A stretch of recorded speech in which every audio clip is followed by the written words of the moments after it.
My first apartment was in a small city about 3 hours away from my parents' house. Anytime I wanted to visit my parents or my younger siblings, I would make the 3-hour drive, which started with a busy highway and eventually came out to a very deserted area. It was the weekend that spring break started at my dad's high school. He's a science teacher there. I decided to make the drive back to my parents' house to visit them during my dad's spring break. My younger sister and brother would also be on break, so it was the perfect time. I asked my roommate Eddie if he wanted to come along too. Eddie and I had been friends since kindergarten, and my whole family loved him. Unfortunately, he lost his mom to cancer in high school, and his dad had never really been a part of his life, having been arrested when Eddie was very young, so he was practically a part of my family. He spent most of his holidays with us. My boss was letting me take some time off to visit my parents during my dad's break, but I still had to work on the Friday before break. Eddie and I agreed to leave on Friday night after work because we both loved going for night drives. At our age, driving at night wasn't a challenge yet, and we both enjoyed the creepy vibes we got while cruising down some of the isolated roads closer to my parents' house. We both got back to our apartment around 5:15 p.m. Neither of us had packed yet, so we rushed around frantically, throwing clothes in our bags and probably forgetting a bunch of things in the process. By 5:30, we were both ready to go, so we loaded everything into the trunk of my car. At the time of this story, I owned an early 2000s compact car. I'll admit, it was pretty beat up on the outside. It had multiple scratches on the left rear, and part of the front bumper was being held up by some zip ties. The engine still worked well though, and I never had any problems while driving. We finally left, significantly later than I had told my parents, admittedly, and the first hour and a half of the drive was uneventful. We had some 90s hip-hop playing in the background as we shot the breeze, talking shit about Eddie's boss and joking about different pranks we could pull on him. His boss had just taken away his parking spot and given it to someone else, a new kid whose family was friends with his boss. Eddie had to park in a garage and walk 5 minutes to work now. He suggested slashing his boss's tires. That might seem a little extreme to you, but Eddie's the kind of guy who has a dark sense of humor. With how difficult his life has been, I think he uses extreme jokes like that to vent some of the negativity he tends to feel at times. The reality is that he would never hurt a fly. I suggested that we put a bumper sticker that we had seen in the joke shop on his boss's car that said, "I love getting pegged." Eddie agreed that my idea was better. At one point, Eddie's phone started to ring, which interrupted our conversation.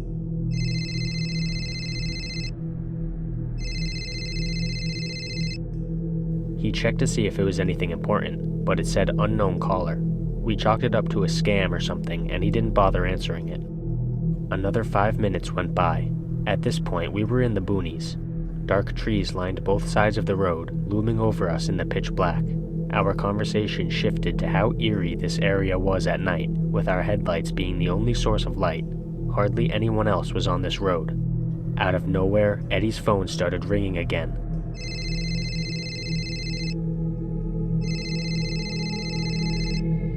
Both of us practically jumped out of our seats.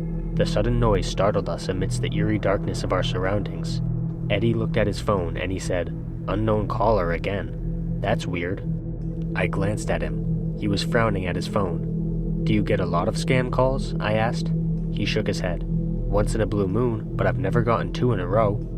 I shrugged and said, "Maybe Ghostface is watching us." He snorted and we went back to joking around, but it couldn't have been any more than 3 minutes later when Eddie's phone rang for the 3rd time.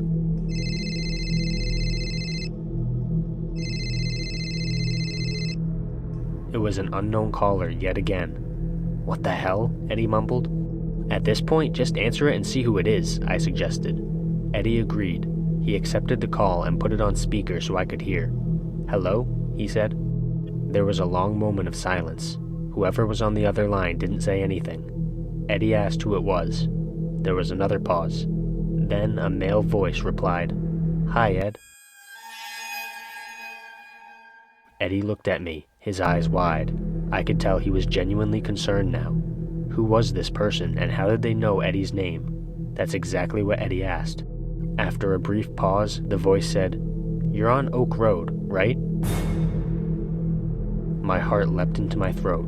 I looked in the rearview mirror to see if we were being followed, but I couldn't see anything. There were no headlights on the road behind us, just complete darkness. "Who is this?" Eddie asked again.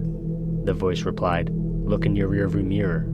I looked back at the mirror, and all of a sudden 2 headlights turned on behind us. The car was a good distance away, maybe 100 yards or so, which explains why I couldn't see it before the driver turned his headlights on. This was getting creepier and creepier by the minute. Whoever this guy was, he had been driving with his headlights off in the pitch black for at least 10 minutes. "What do you want?" Eddie asked, his voice noticeably shaking. Eddie and I were both athletic guys, but we weren't fighters or anything. I had never even thrown a punch before, so the thought that there was some freak following us down a deserted road in the dark was hard to swallow. The guy started laughing.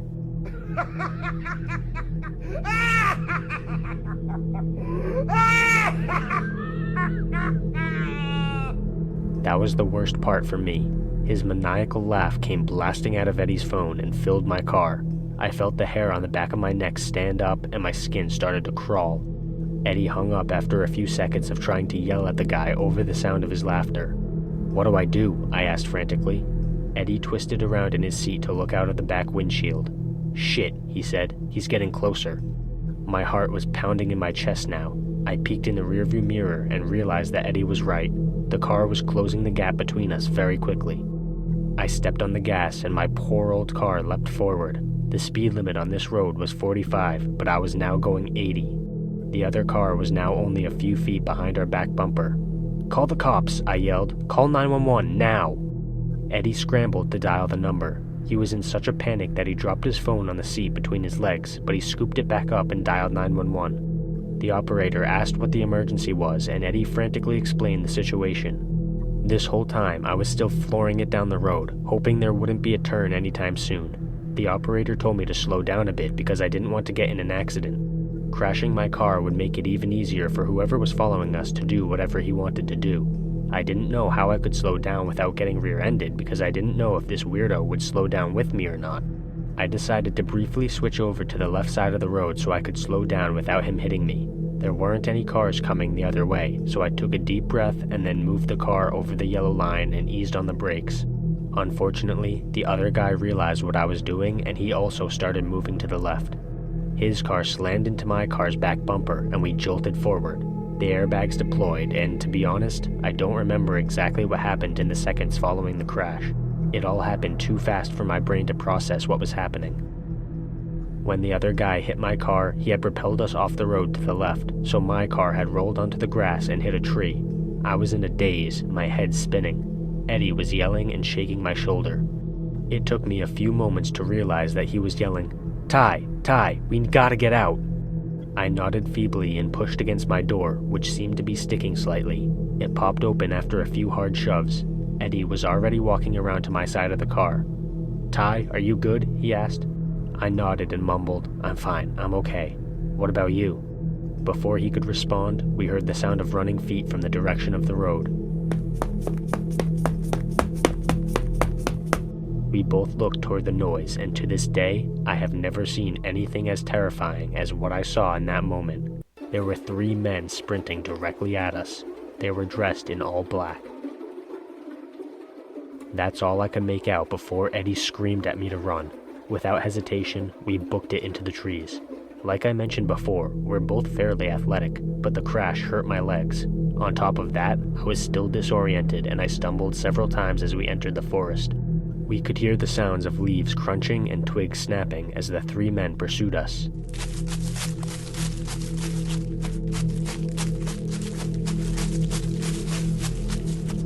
It had been pitch black on the road with the exception of the car headlights, but in the woods it was like running through a black screen at the end of a movie.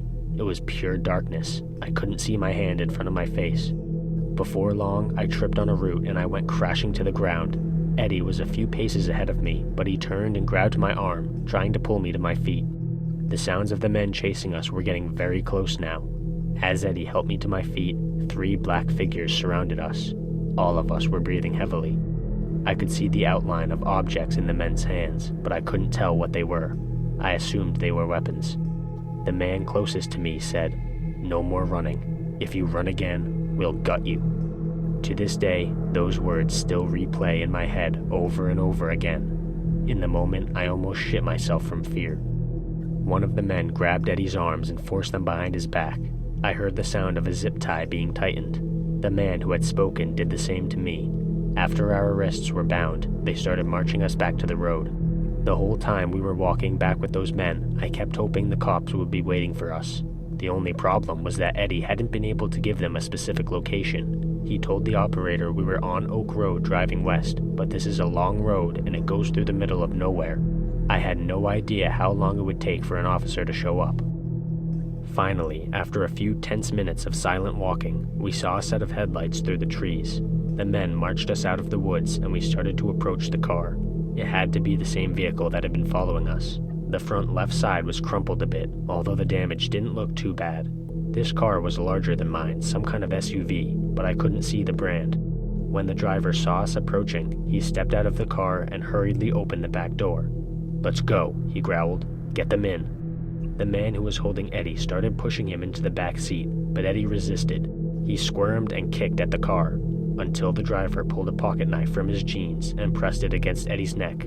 "We can do this the easy way, or we can do it the hard way," he said. Eddie stopped fighting and got into the back of the car. Just as the man who was holding my arm started pushing me to the car door, the driver exclaimed, "Shit, cops!" That was the most beautiful phrase I had ever heard. The red and blue lights were still a ways down the road, but they were approaching very quickly. The driver looked at me, then at the man holding me, and he yelled, "Leave him, we have to go." The man shoved me to the ground and they all clambered into the SUV, slamming the doors behind them. The vehicle hit a U-turn and sped off in the opposite direction of the red and blue lights. I struggled to get to my feet and I ended up stumbling to the side of the road. I probably looked drunk. The police car finally came into view and I jumped up and down, screaming at it to stop. The cruiser came to a halt in front of me and the window rolled down.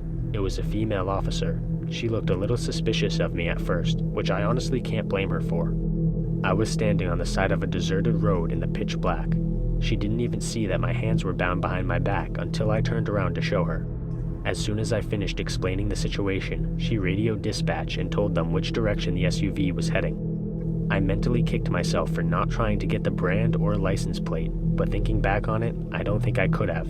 The men had weapons and I was basically helpless. The officer was very kind and she drove me to the nearest police station. She told me they had other cruisers out looking for the SUV and I didn't need to worry. The whole drive to the station, however, I couldn't stop thinking about Eddie. He was still with those men. I had no idea who they were or what they were planning on doing to him. It made me sick to my stomach thinking about the possibilities. I answered a slew of questions in the cruiser and at the police station once we arrived. Then my parents came to bring me home. My mom was worried sick and she kept asking if I was alright and if I needed anything. My dad tried to reassure me that Eddie would be fine. He's a tough kid, all that kind of stuff. It didn't matter what they said though. I was still terrified for Eddie. A few weeks went by before we got a call from a detective.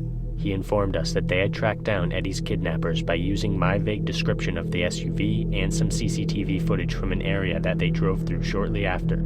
I asked who it was, and what he told me chilled me to the bone. Apparently, only a few weeks before our road trip, Eddie's father had gotten out of prison. He had been crashing with a friend who also had a criminal record. Somehow, Eddie's father had found his phone number and address, which is why he was able to follow us that night.